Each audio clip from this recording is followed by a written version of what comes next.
that they are all here today, and they are very protective, and they don't fight fair, so let's keep it nice.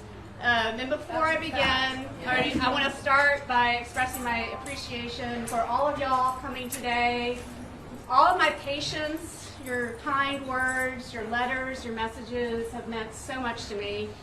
To my awesome employees, somehow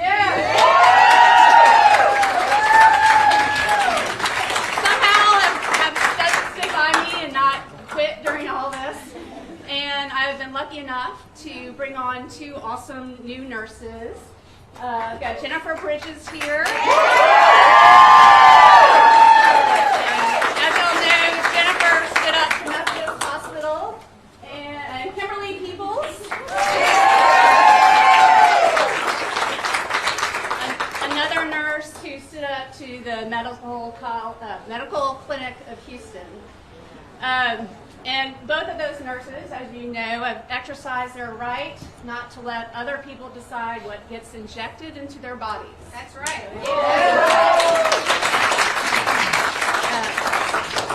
I also want to thank the people around the world that I've never met who have reached out with nice messages and kind words and have drowned out all the other people who are trying to take me down. I want to thank my attorney, Steve Mitby, who's coming out right now, for helping me navigate all this craziness, and my publicist, Wayne Dolcefino, for also helping me stand up against all the media outrage. So 2 months ago in November, Houston Methodist launched me into the public spotlight by telling the world that they were suspending my privileges for supposedly spreading dangerous misinformation about COVID.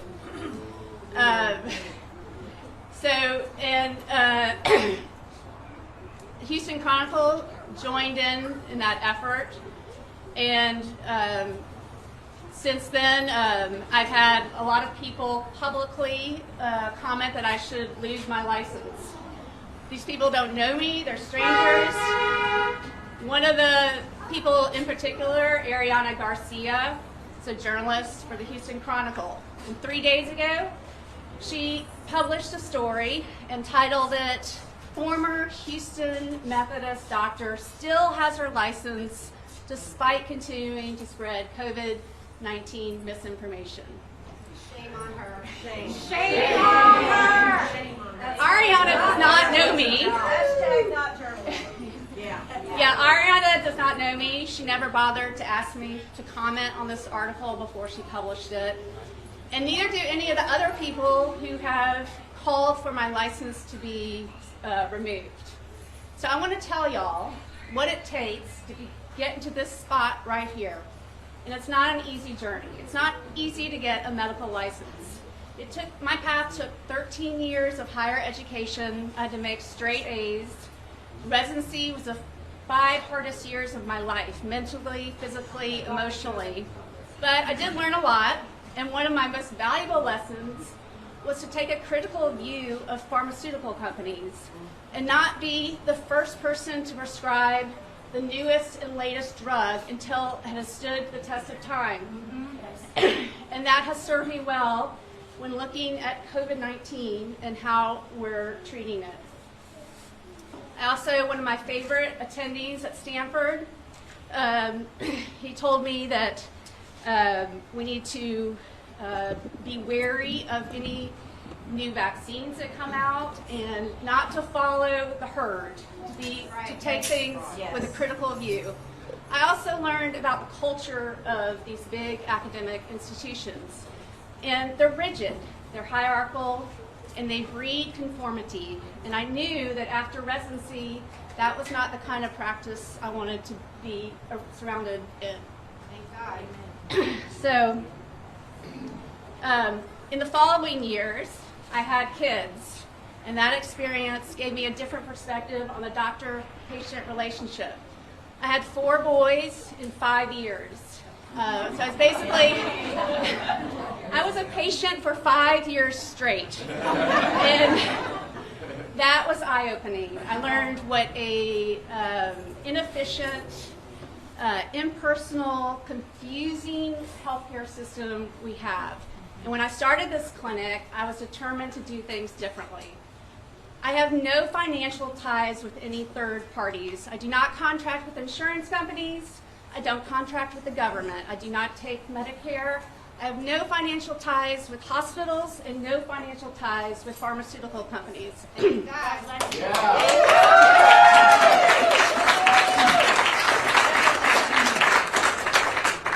The only people I work for are my patients, and I treat them the way I would want to be treated. Thank you.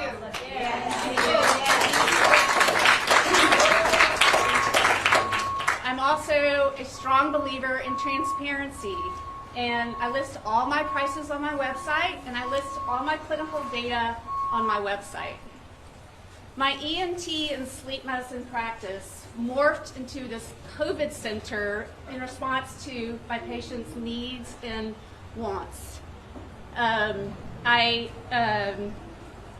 date, or actually in the last 6 months even, I have treated over 2,000 people successfully as outpatients for COVID. And I have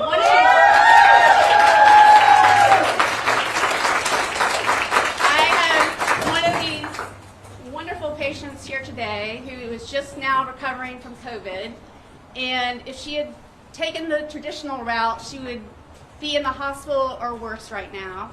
And she has graciously agreed to tell you her experience. Her name is Sylvia Anderson.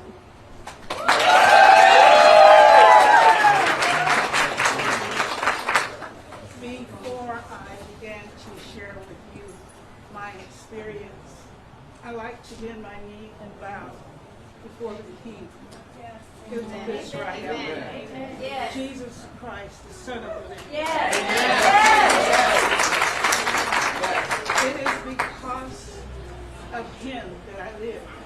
Yes. It is because of Him that I move. And it is because I came to these doors that I am alive. When I got here, my oxygen level was 82. I could barely talk. I could barely walk. But I came in. I didn't have a full appointment. But as our Father would have it, Dr. Bowden was here. And Jennifer.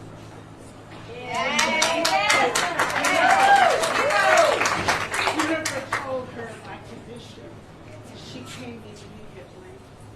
And she began to administer the meds that I needed. And so I live today because of the grace of God and because of Dr. Bowden and her staff. Yes.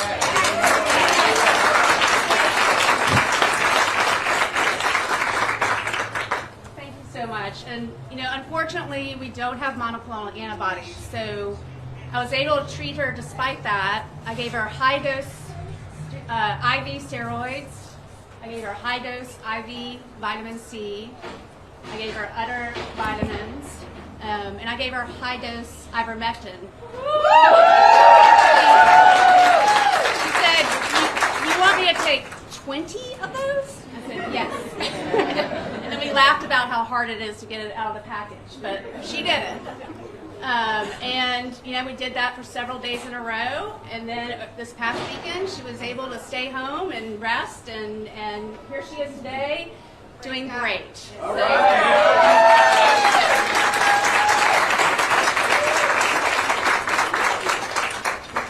I think we all know that early COVID treatment works. It saves lives. And I am not going to be silenced, intimidated, or bullied by Houston Methodist, Houston Chronicle, or anyone else who wants to target physicians that question the narrative. That's right.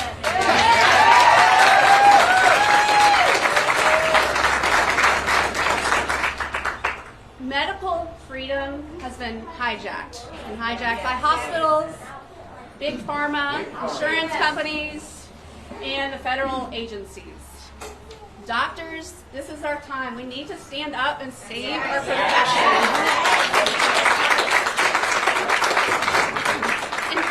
patients, ask yourself, do you want doctors that respect your right to informed consent and respect your right to try? Or do you want those that follow the dictates of hospitals, insurance companies, and federal agencies? No.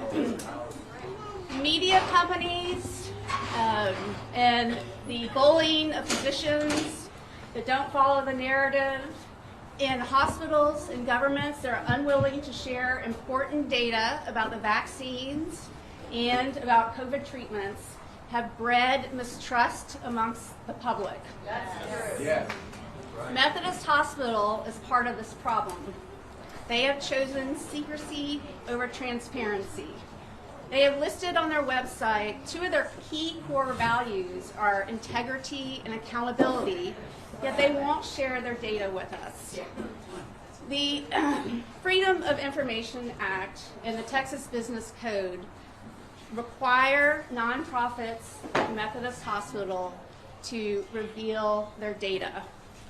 I have made formal requests and received nothing, but we have lots of questions.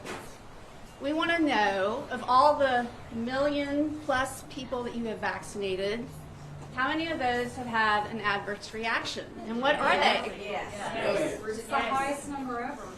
Why is a child too asking these questions? Exactly.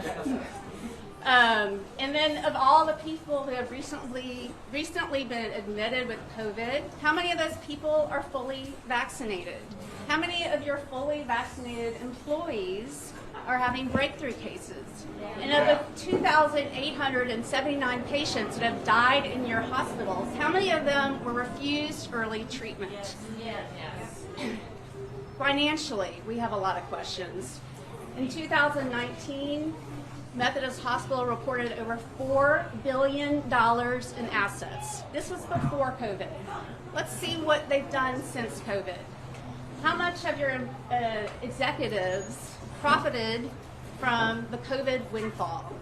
Do you have any financial relationships with the vaccine companies? How much are you making from the vaccines? How much have you been rewarded by giving remdesivir? And what have your complications been from giving remdesivir? That's their kills. Because they have not responded to my request for information, I've decided to take legal action against Methodists. All right.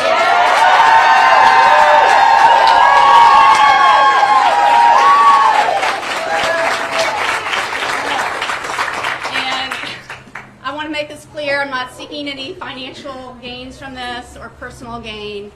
I'm simply seeking the truth, which we all deserve. Yes. Yeah. So I am open to any questions. Love you.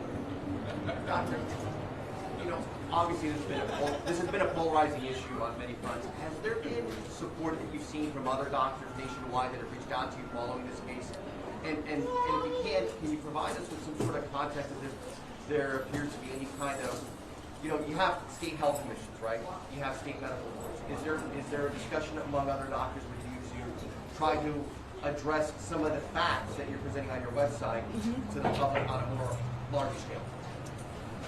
Yeah, I mean, there's a growing movement. I'm connected with doctors all over the world who believe the same thing as I do. There was a declaration signed by 16,000 physicians around the world supporting what I believe in, early COVID treatment and questioning the vaccines. So yes, there's a big network. Next weekend, there's a big march in Washington. January 23rd, I will be there. It's a peaceful march, and there'll be lots of speakers, people, Peter McCullough, all those types of speakers there. So it's growing. I have hope that the truth will come out. It just may take some more time. What is this talking? Sorry. What is this talking? What is this talking? This experience of getting thrust into this situation. What is it? What's it cost me? I can't hear you with your mask on. Sorry.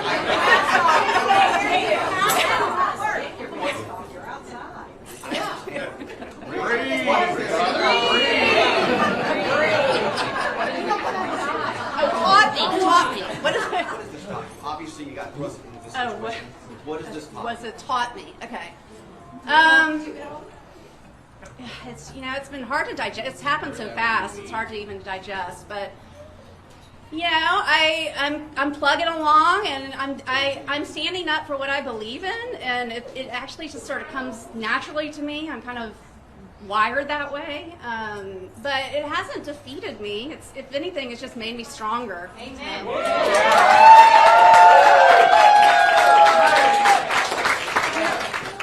Jack. What do you want, in your opinion, to change what do you want changed by the end of 2022? What do you want? Excellent question. Excellent question. What it looks like now, what do you want it to look like at the end of 2022? God, there's a long list, but at first, get rid of media censorship. Mainstream media cover both sides. Both sides deserve to be heard. So I thank y'all for coming out today. I think there's got to be medical freedom, as I talked about, and doctors can't be scared to question the narrative.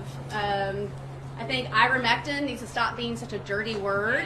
I don't understand why it's such a safe drug. I don't understand how it's become so controversial.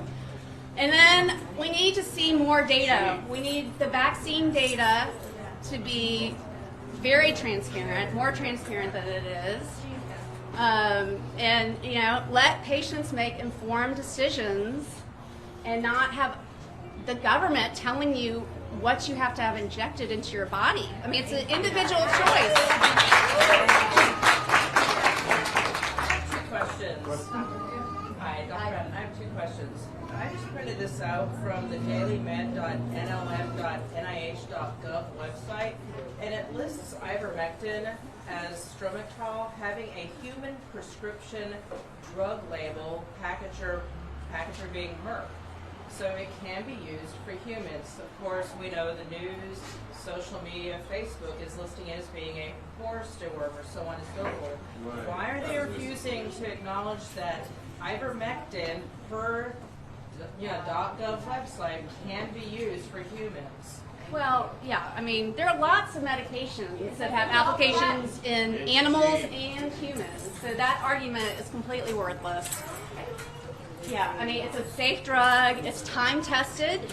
I will not be prescribing any of these new drugs coming out for COVID. They're not time tested like ivermectin. And until they can prove to me that they're safe, I will not be prescribing those. So I actually do have one more. It's a related question. I went just really quickly through PubMed.gov. If anyone wants to go to that website, PubMed.gov. Did a really quick search, found a study. A 5-day course of ivermectin for the treatment of COVID may reduce the duration of illness.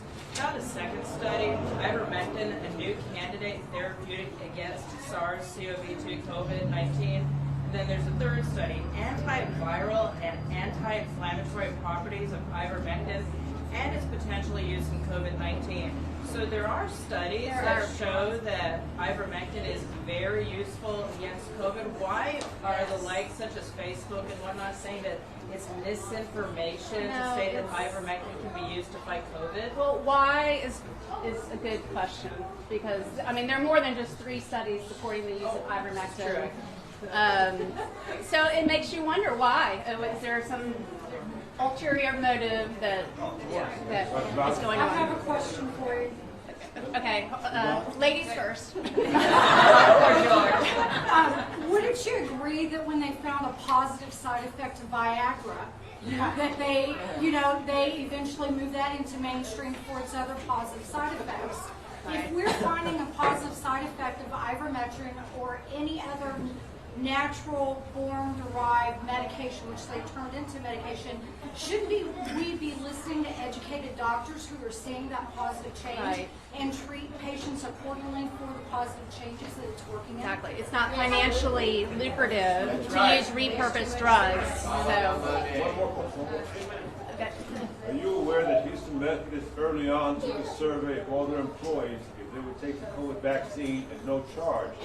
The majority of them answered they would not take it. Then they offered them a stipend of $500 each. Oh, yeah. They changed the whole thing around. If I'm not mistaken, Houston Methodist Hospital paid out over $13 million to their employees to take the COVID vaccine, and now they're demanding they take the booster or they will be fired by March 31st. Yes, Are you aware of that? yes, very well aware of that. Thank you for pointing that out. That's disgusting. You have a question? Hi, Dr. Bowden. Have you noticed any doctors that, let's say, used to not like question the danger of the vaccines and that sort of thing, that have since changed their mind to start doing so? Me. I mean, but others besides yourself. Oh yes, there are people, but they're quiet about it because of what happens when So you would say speak it's a out. lot or a big number? I mean, it's hard for me to estimate, but there's 16,000 out there who have been willing to sign their name. There are probably more that we just don't know about. But I have a question. oh yes, Ted. I'm just curious about the accessibility of ivermectin now. I know that monoclonal antibodies are being restricted, but is ivermectin still available? It is, but you have to jump through hoops. I can't send a prescription to Walgreens, CVS, HEB, Kroger, any of those. I have to go to compounding pharmacies. I have patients worried that's going to show up on their record and that they're going to be penalized for that by their doctor is going to see it. I mean, it's ridiculous. And insurance companies won't pay for it. And it's become a very expensive drug because of that. I mean, it's typically very inexpensive, but because of all these hoops, it's become very expensive. Can you talk more about the lawsuit you're going to file? Yeah. I'm gonna let Steve handle that.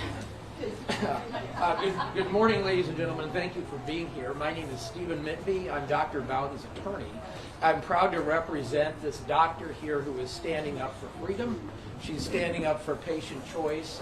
She's standing up for early treatment of people with COVID-19, and she's standing up for the right to try.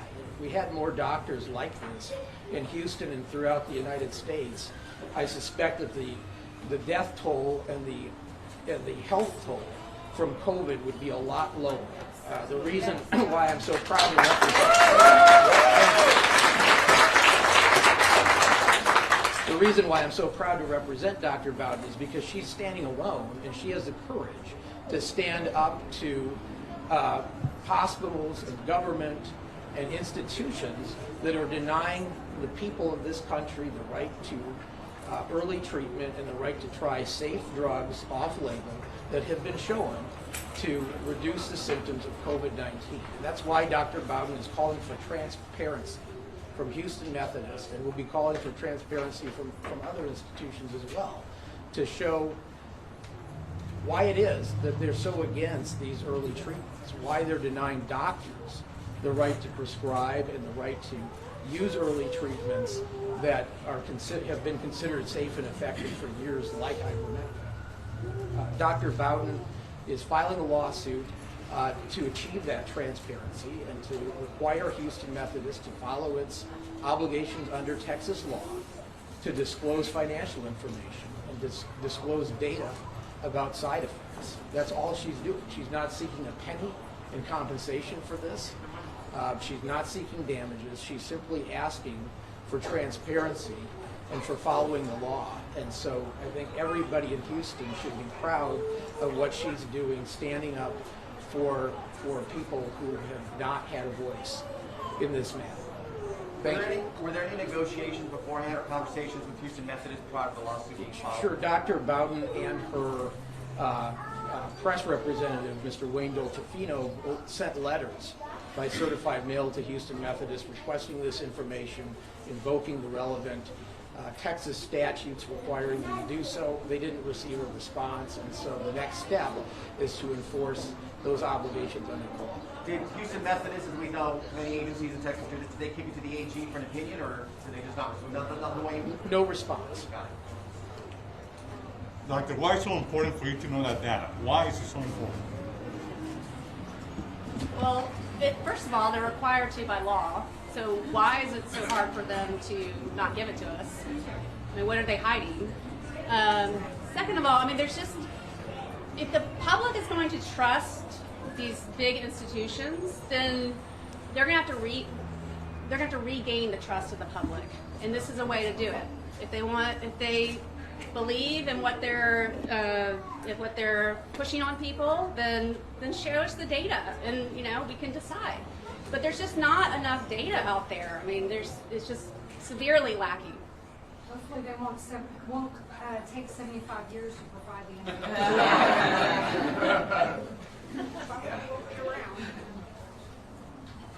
Ask you a question. In your experience, what's the difference in efficiency and safety profile between hydroxychloroquine and ivermectin? I lean towards ivermectin. Well, I start with ivermectin first, just because hydroxychloroquine can, in very rare cases, have some side effects. But I will add hydroxychloroquine for the more severe cases, and withhold it for people that may have an underlying condition where there might be a risk. So. Okay, one more question. Governor Abbott was involved in the rollout with Methodist Hospital system. Obviously, there's been this position that you have now. And by any chance, have you reached out to the governor and to his office about asking for the transparency, considering the fact that there's been a relationship between Methodist and the governor's office? We haven't gotten to that step yet. But it's a Fire good idea.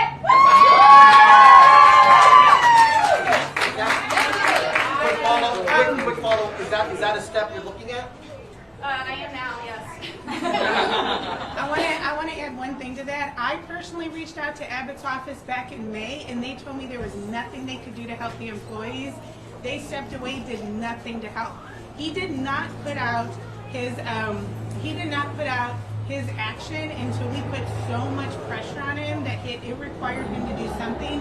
He did not care prior to that. He is okay. He is perfectly okay with letting everyone get fired over it. He did not want to help anybody. What's your name, ma'am? Jennifer Bridges. Thank you, Jennifer. You're welcome. Jennifer Bridges.